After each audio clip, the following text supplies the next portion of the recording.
নিত্যদিনের খাবারের মেনুতে আমরা অনেকেই শাকটা রাখি, আর সেটা যদি হয় লাল শাক তাহলে তো কথাই নেই।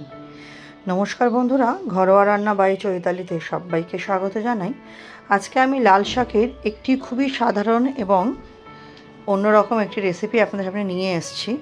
লাল শাকটা প্রথমে আমি থেকে কেটে নিচ্ছি দইটা, তারপরে কেটে নেব।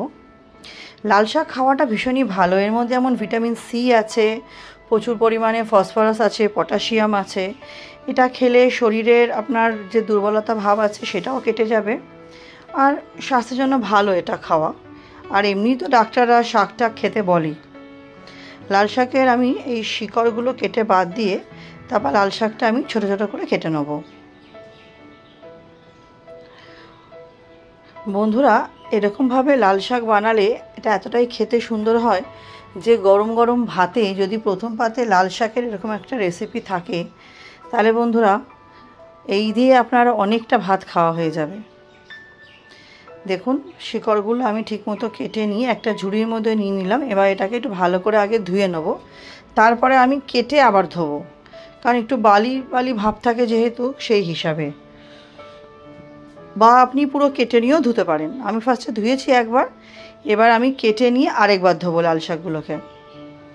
আমি এরকম মাঝখান দিয়ে কেটে নিয়ে এবং সরু সরু করে, মানে একদম মিহি করে লাল শাকগুলো কাটার প্রয়োজন হয় না, আমি একটু ছোটো ছোটো করেই কেটেছি, কারণ জলে দিলেই তো এটা খুব তাড়াতাড়ি সেদ্ধ হয়ে যাবে। আর বিয়েবাড়িতেও এরকম স্টাইলেই করা হয়। আমি আজকে বড়ি দিয়ে করব। বিয়েবাড়িতে বাদামও দেয় তার সাথে, বাদামটা ছিল না বলে দিইনি, আপনারা চাইলে বাদামও দিতে পারেন। ডাক্তাররা বলে লাল শাকটা খাওয়া ভালো, তাতে আমাদের তো মহিলাদের 30 বছর হয়ে গেলেই একটা হাড় নরম হয়ে যায়, তো হাড় মজবুত করে, রক্তাল্পতা দূর করে, আরও অনেক রকম শরীর উপকার হয় লাল শাকে।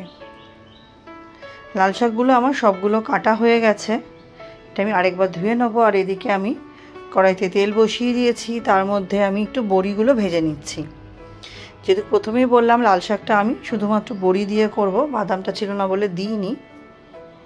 বড়িটা একটু ভালো মতো ভাজা ভাজা করে নিচ্ছি, লালচে লালচে করে। ভাজা ভাজা করে নেওয়ার পর বড়িটা তুলে নিয়ে বড়িটা আমি হাতের সাহায্যে ভেঙে নেব। বড়ি তুলে নেওয়ার পর যেটুকু তেল আছে তার মধ্যে 1 চামচ কালো জিরে এবং 2টো শুকনো লঙ্কা ফোড়ন দিয়ে, ফোড়নটা হালকা ভাজা ভাজা হলে এর মধ্যে আমি লাল শাকগুলো দিয়ে দেবো।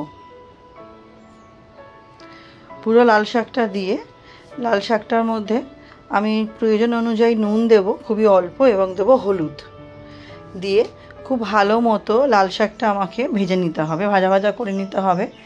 লাল শাকটা ভাজা ভাজা করতে করতে লাল শাক থেকে তো অনেক জল বেরোবে, সেটাও আমি শুকিয়ে নেব। বন্ধুরা, যারা আজকে আমার চ্যানেলে নতুন, আমার ভিডিওটি প্রথম দেখছেন, আমার রেসিপিগুলো যদি আপনাদের সামান্য হলেও ভালো লেগে থাকে, চ্যানেলটি সাবস্ক্রাইব করে পাশে থাকার অনুরোধ রইল। পাশে থাকা বেল আইকনটি প্রেস করে অল নোটিফিকেশনটা অন করে নেবেন নতুন নতুন রেসিপির আপডেট পেতে।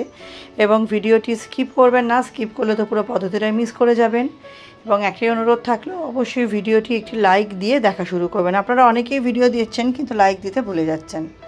আর যদি ভিডিওটি আপনাদের বেশি ভালো লাগে, অবশ্যই বন্ধুবান্ধব ফ্যামিলির সাথে শেয়ার করবেন। কেমন লাগলো অবশ্যই সুন্দর সুন্দর কমেন্টের মাধ্যমে জানাবেন।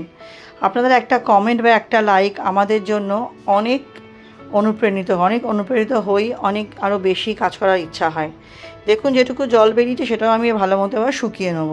দেখুন, অনেকটাই আমার জল শুকিয়ে গেছে। এই পর্যায়ে আমি দিয়ে দিলাম হচ্ছে বড়িগুলো আমি হাতের সাহায্যে ভেঙে নিয়েছি। বড়িটা দিয়েও আমাকে খুব ভালো মতো এটা মিশিয়ে নিতে হবে, যাতে বড়িটা খুব ভালো মতো শাকের সাথে মিশে যায়। সুন্দর করে বড়িটাকে মিশিয়ে নিচ্ছি।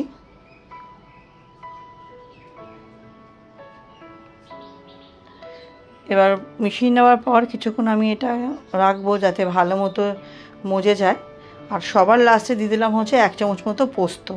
পোস্তটা দেওয়াতে বন্ধুরা কী হয়, যখন আমরা খাবো, মুখে যখন পোস্তটা যখন মুখে পড়ে অসাধারণ হয় খেতে। এর স্বাদ বলে বোঝানোর মতো নয়। তাহলে আমার মতো অবশ্যই একদিন আপনারা ট্রাই করবেন, কেমন লাগলো অবশ্যই জানাবেন।